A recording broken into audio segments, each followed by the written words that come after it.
नमस्कार दर्शक बंधु आसतु जानिबा सीएम किसान योजनार किसी सठिक खबर।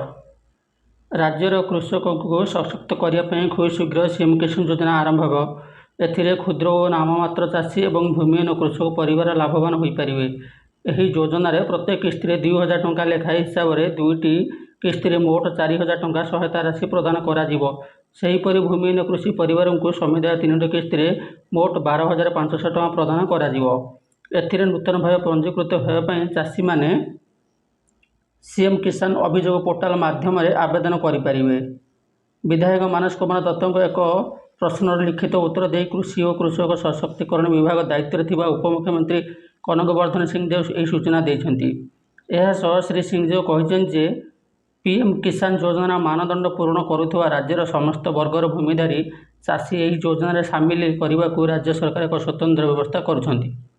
दर्शक बंधु आपण जानिले पूर्वर जो जानी निश्चित कालिया योजना परिवर्ते एवं खूब शीघ्र सीएम किसान योजना होगा जाऊँगी। यार सठिक खबर आप जानिले। जदि भिडियो भल लगी लाइक करेंगे, शेयर करेंगे, सब्सक्राइब करेंगे। सूचनाटी शेष है।